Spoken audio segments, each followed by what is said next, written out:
Ya, jadi yang tadi adalah peran beberapa mikroba dalam kehidupan kita sehari-hari.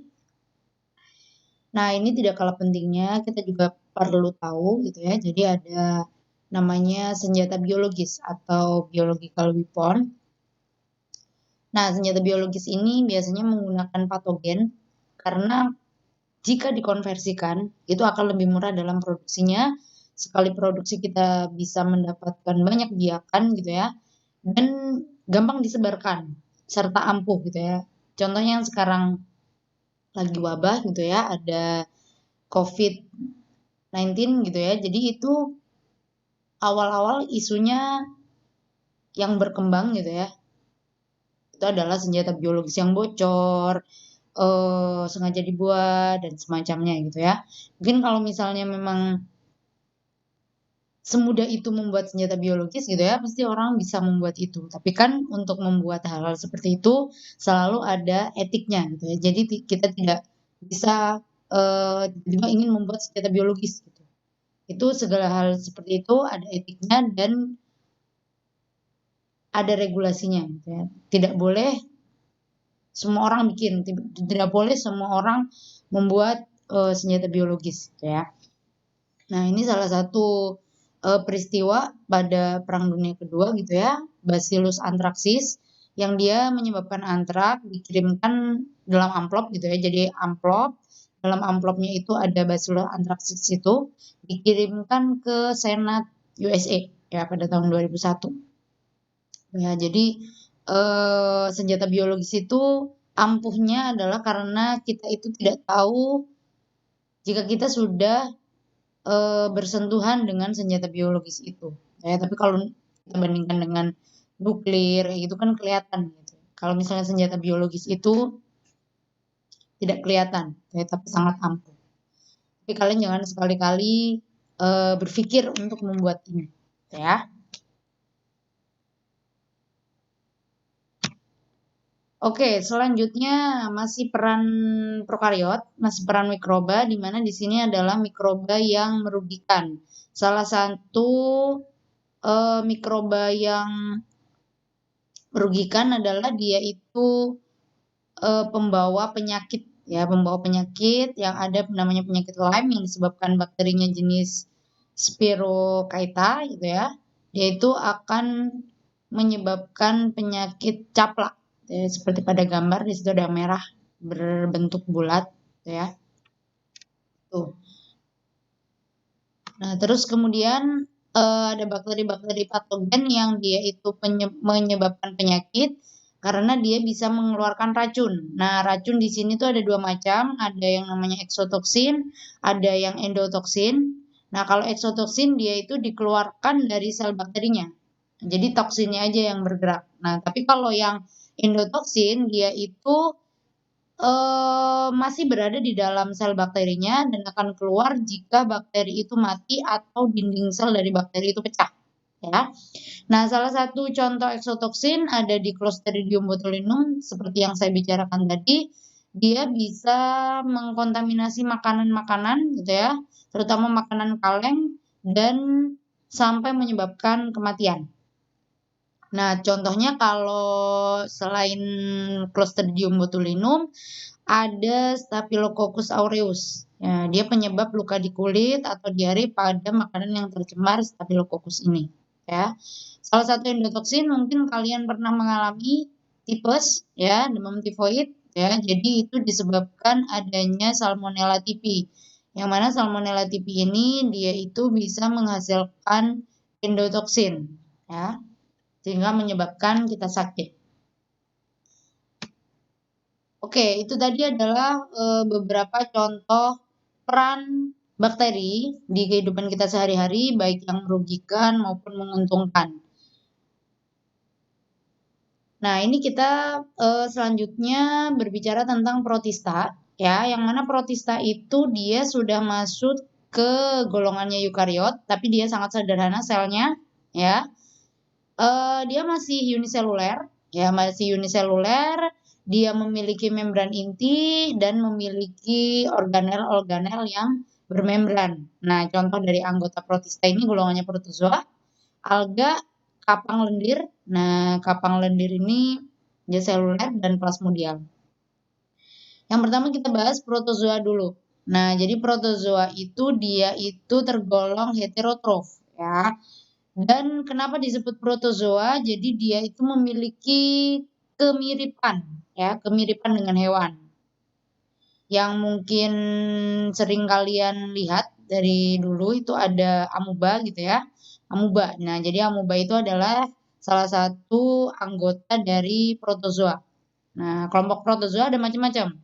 Yang pertama kita bahas dulu rhizopoda. Jadi rhizo itu akar gitu ya, poda, podos, kaki. Nah, jadi sebenarnya bukan kakinya berakar, tapi dia kakinya semu ya. Pseudopodia namanya. Makanya karena kakinya semu, dia memiliki bentuk yang tidak tetap dan selnya lentur. Ya. Contohnya ada entamoeba yang dia bisa menyebabkan disentri. Nah, golongan kedua ada flagellata, dia geraknya berupa flagel gitu ya. Dia sebagian besar non parasit ya, kecuali ada beberapa golongan yang parasit juga, ada namanya trypanosoma yang dia itu bisa hidup di aliran darah manusia gitu ya. Dan dia ada beberapa yang menyebabkan penyakit tidur ya, penyakit tidur. Terus ada juga yang dia parasit gitu ya. Golongannya trypanosoma yang parasit pada sel darah merah. Ada penyebab giardiasis namanya Giardia lamblia yang dia itu bisa berada di usus manusia gitu ya. Dari misalnya kita minum air yang tercemar oleh Giardia ini, maka dia bisa masuk ke dalam tubuh kita, saluran pencernaan kita gitu ya. Dan dia itu tahan terhadap klorin. Jadi meskipun airnya itu sudah ditambahkan klorin, dia masih bisa tetap hidup kristanya di sana. Oke, selanjutnya dari Rhizopoda flagellata ciliata. Nah, ciliata ini dia memiliki silia sebagai alat geraknya. Contohnya adalah paramecium yang dia itu memiliki makro dan mikronukleus dan punya vakuola kontraktil untuk pergerakannya. Ya, jadi dia ada vakuola kontraktilnya. Nah, yang terakhir ada apikompleksan yang mana dia itu bersifat parasit pada hewan, tidak memiliki alat gerak, gitu ya. Dia memiliki reproduksi dengan tahap seksual dan aseksual dan bisa memiliki inang lebih dari satu. Contohnya plasmodium. Plasmodium itu penyebab penyakit apa? Ya, malaria ya. Jadi malaria dibawa oleh nyamuk, kemudian ketika nyamuknya menggigit manusia, maka manusia itu akan membawa parasit malaria. Artinya di sini inangnya nyamuk dan manusia. Oke, masih protista. Jadi tadi kita ke protozoa, sekarang kita ke kapang. Nah, kapang lendir. Yang mana dia adalah protista yang mirip jamur, ya. Dia itu tidak multiseluler ya, tetapi dalam satu sitoplasma, dalam sitoplasmanya gitu ya, dia memiliki banyak nukleus. Nah, makanya secara fagosit memiliki pigmen dan dia biasanya saprofit. Saprofit itu hidup pada organisme yang sudah mati, misalnya kayu, kayu yang tumbang, kayu yang sudah mati. Nah, itu dia hidupnya saprofit seperti itu.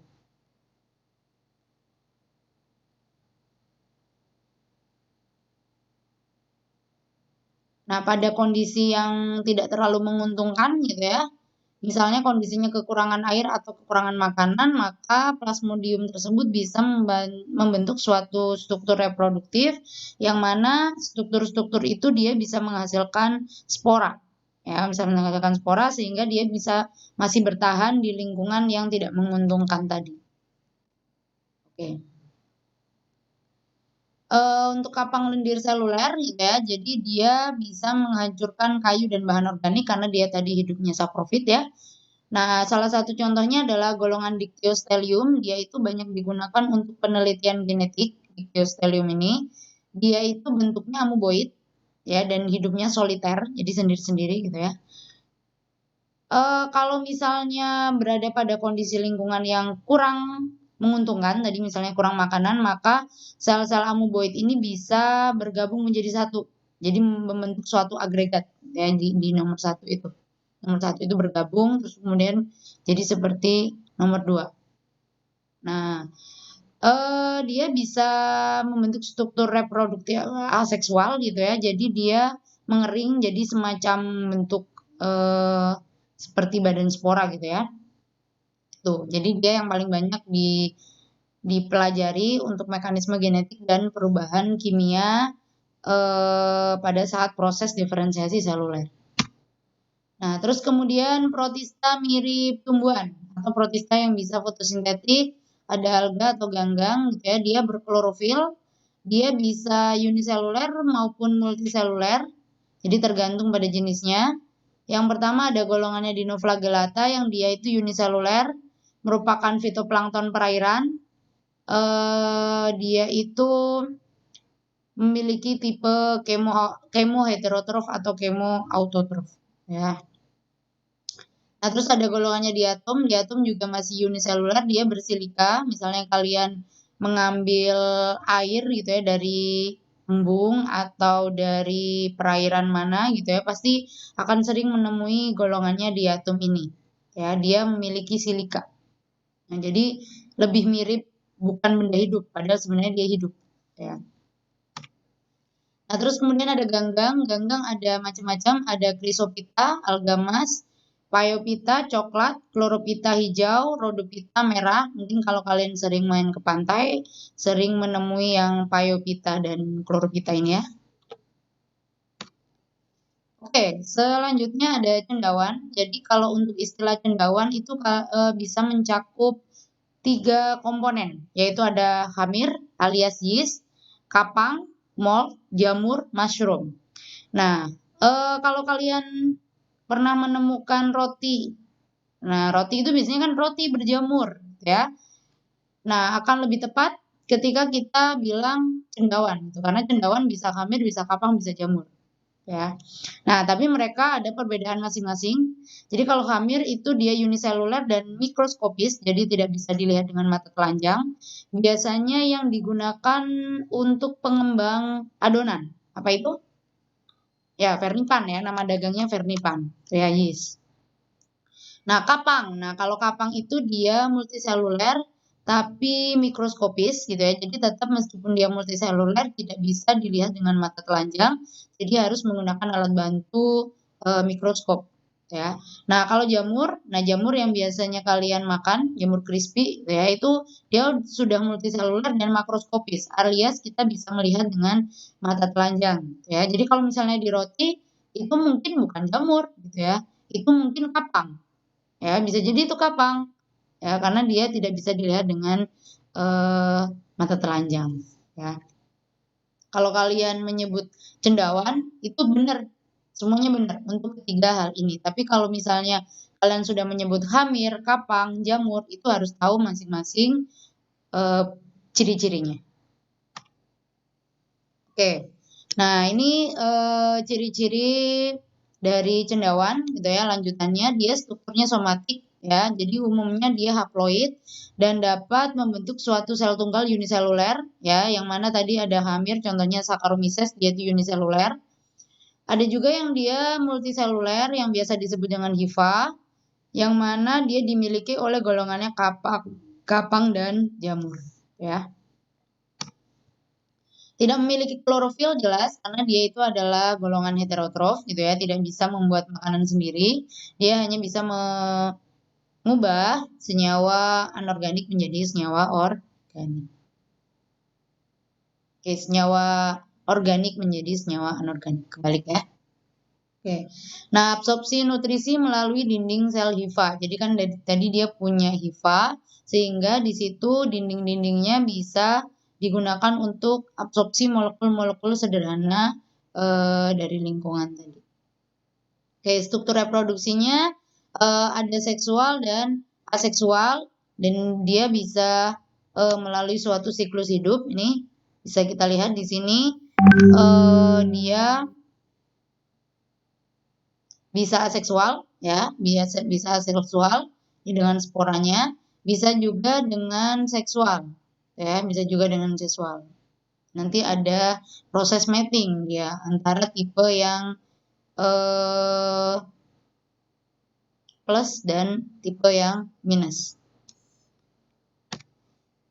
Oke, ini adalah pembagiannya. Jadi ini cukup kalian ketahui bahwa golongannya cendawan itu ada beberapa pembagiannya.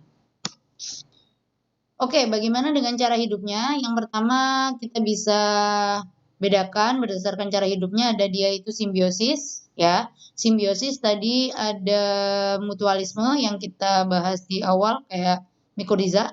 Nah, jadi mikoriza dia itu hidup simbiosis di akar tanaman ya, di akar tanaman. Ada juga lichen ya, lichen mungkin kalian kalau melewati jalan-jalan perkotaan ada pohon-pohon dan di pohon-pohon itu ada semacam mungkin kelihatan seperti jamur gitu ya. Padahal itu adalah simbiosis antara apa? Ya, alga dan jamur, kayak lichen. Nah, terus kemudian ini ada the diamond of the kitchen, gitu ya sebutannya truffle karena harganya yang sangat mahal. Ya, jadi kalau makanan diberi truffle itu rasanya akan sangat nikmat. Ya, mungkin kalau kalian sering nonton MasterChef gitu ya, ada truffle ditambahkan di makanan itu akan membuat rasa cita rasa dari makanan itu berbeda. Oke. Nah, terus kemudian ada juga yang dia itu bersifat parasit, ya bersifat parasit di tanaman, di manusia maupun di hewan, gitu ya. Ini contohnya ada beberapa parasit pada tanaman-tanaman, ya pada tanaman. Ada juga Cercospora api, dia itu merupakan parasit di manusia. Ada juga beberapa kapang yang dia itu menjadi predator nematoda. Jadi ini nematodanya. Nah, terus ini ada eh, kapang yang dia menjadi predator. Yang ketiga saprofit. Nah, saprofit ini sering kita temui juga di tanaman-tanaman yang sudah tumbang, kayu-kayu gitu ya, atau mungkin kotoran ternak. Ya, jadi kotoran ternak itu banyak ditumbuhi oleh beberapa cendawan gitu ya. Ini salah satunya ada Pilobolus yang kalau misalnya kalian mengamati kotoran ternak biasanya ada putih-putih ya. Nah, itu dia dari golongan cendawan. Terus kemudian ada jamur ya, jamur yang dia tumbuh di kayu-kayu yang sudah tumbang. Nah, dari sini kita lihat ya tadi kita sudah pelajari tentang prokariot, protista, dan cendawan. Kita sudah tahu perbedaan-perbedaannya, ciri-cirinya. Nah, kalau kita bedakan lagi, selama ini mindset kita bahwa mikroorganisme itu sangat merugikan, gitu ya, apalagi dengan merebaknya wabah coronavirus 19 ini ya. Jadi kita semakin punya mindset bahwa banyak mikroorganisme itu yang merugikan. Padahal ketika kita pecah lagi antara peranan cendawan, peranan protista, peranan prokariota yang merugikan dan yang bermanfaat, itu lebih banyak yang bermanfaat. Ya, yang lebih banyak yang bermanfaat. Kenapa kita masih terstate bahwa mikroorganisme merugikan? Karena yang kita lihat adalah yang dia itu menyebabkan pandemi seperti sekarang gitu ya. Padahal sebenarnya banyak mikroorganisme yang dia itu memiliki banyak manfaat di kehidupan kita sehari-hari. Ya, jadi kita harus tahu mana mikroorganisme yang bermanfaat dan mana yang tidak. Ya, contohnya kalau misalnya kita bedakan ini pada cendawan, tuh ya lebih banyak yang bermanfaat, lebih banyak yang dia itu menghasilkan suatu produk daripada yang merugikan, ya daripada yang merugikan seperti itu. Nah, jadi untuk selanjutnya kita harus tahu perannya dia, ya ciri-ciri peran dan dia perannya itu kita bisa pilah lagi apakah dia bermanfaat atau dia itu adalah golongan yang merugikan. Ya, mungkin cukup sekian. Jika ada pertanyaan bisa langsung ditanyakan di grup diskusi ya. Terima kasih, semoga bermanfaat. Assalamualaikum warahmatullahi wabarakatuh.